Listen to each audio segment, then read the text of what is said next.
வணக்கம் தோழி, எல்லாரும் எப்படி இருக்கீங்க? இந்த பதிவில் நம்ம என்ன பார்க்க போகிறோம்னா, ரொம்ப நிறைய டிப்ஸ்லாம் ஃபாலோ பண்ண முடியாத தோழிகள், எந்த பிரச்சனையுமே இல்லை, ஆனால் என்ன காரணமோ தெரியல, கர்ப்பம் தங்க மாட்டேங்குது அப்படின்னு சொல்லக்கூடியவங்க, இல்லை நான் ரொம்ப வீக்காக இருக்கேன், யூட்ரஸ் ரொம்ப வீக்காக இருக்குன்னு சொல்லியிருக்காங்க, ஃப்ரீக்வெண்ட்டாக அபார்ஷன் வந்து நடந்துக்கிட்டே இருக்குது, இல்லை என்னுடைய ஹஸ்பண்டோட ஸ்பெர்மில் வந்து கவுண்ட் கம்மியாக இருக்குது, இந்த மாதிரி என்ன கம்ப்ளைண்ட்ஸ் இருந்தாலும் இந்த ஒரு டிப்ஸ் ஃபாலோ பண்ணுங்கள். ஒரு மாதத்துலேயே உங்களுடைய வெயிட் அதிகமாக இருந்ததுன்னா வெயிட் லாஸ் அடைஞ்சி நீங்கள் இயற்கையாகவே கருத்தரிக்க முடியும். அது என்ன அப்படிங்கிறத பார்க்கலாம். இந்த ஒரு பொருள் வந்து கருப்பு கவுனி அரிசி. நம்மளில் நிறைய பேருக்கு இது தெரிஞ்சிருக்கும், நிறைய பேர் பயன்படுத்தியும் இருப்போம். நம்ம சேனல்லையே இதை பற்றி நிறைய வீடியோஸ் வந்து நான் கொடுத்துருக்கேன். இதில் வந்து சொல்ல முடியாத அளவுக்கு சத்துக்கள் இருக்குது. இதுதான் இருக்குன்னு நம்ம சொல்ல முடியாத அளவுக்கு எல்லா சத்துக்களுமே இதில் இருக்குது.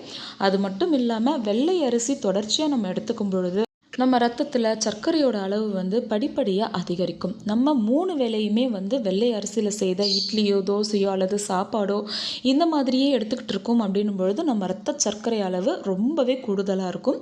இதனாலேயும் நமக்கு பிசிஓஎஸ் ப்ராப்ளம், அதே போல் உடல் பருமன், இந்த மாதிரி குழந்தை தரிக்காமல் போகிறது மாதிரியான பிரச்சனைகள் வந்து நமக்கு வரும்.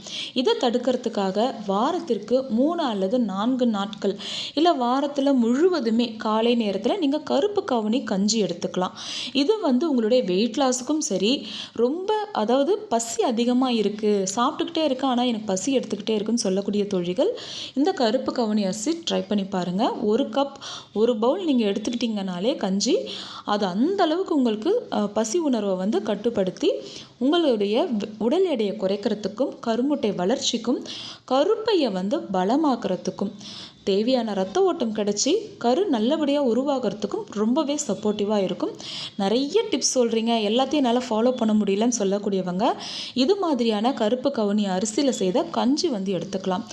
இது மட்டும் இல்லாமல் மதிய வேளையில் நீங்கள் வெள்ளை அரிசிக்கு பதிலாக ப்ரௌன் ரைஸ், குதிரைவாளி, திணை மாதிரியான நாட்டு ரக அரிசிகளை வந்து எடுத்துக்கோங்க. சும்மா 1 பவுல் எடுத்திங்கனாலே போதும், உங்களுக்கு வந்து ஃபில்லிங்காக இருக்கும். ஸோ இதில் இருக்கக்கூடிய நியூட்ரிஷன்ஸ் எந்த விதமான டிப்ஸும் ஃபாலோ பண்ணாமல் ஈஸியாக நீங்கள் ப்ரெக்னென்ட் ஆகிறதுக்கு ரொம்பவே சப்போர்ட்டிவாக இருக்கும்.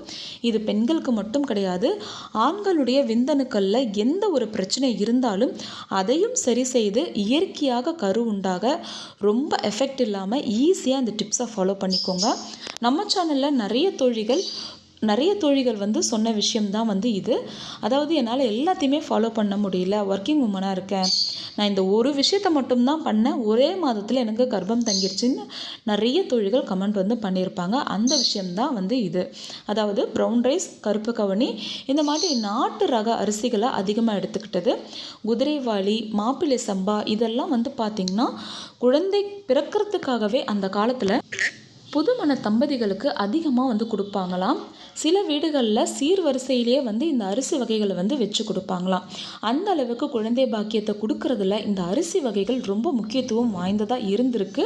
ஆனால் இப்போ வந்து நம்ம வந்து அதிகமாக அதெல்லாம் வந்து பயன்படுத்துறதில்ல. அதனால தான் இப்போ நமக்கு இவ்வளோ ஊட்டச்சத்து குறைபாடுகளோடு நம்ம குழந்தையின்மை பிரச்சனையை வந்து ஃபேஸ் பண்ணிகிட்ருக்கோம். ஸோ மறுபடியும் நம்ம இந்த நாட்டு ரக அரிசிகளை எடுத்துக்கும் பொழுது நிச்சயமாக நமக்கு மருந்துகள் இல்லாமலேயே இயற்கையாக கருத்தரிக்க முடியும். கண்டிப்பாக முயற்சி செய்து பாருங்கள். இந்த வீடியோ உங்களுக்கு பிடிச்சிருந்ததுன்னா மறக்காமல் ஒரு லைக் பண்ணுங்கள் தோழி. அடுத்த ஒரு நல்ல பதிவில் சந்திக்கலாம். நன்றி.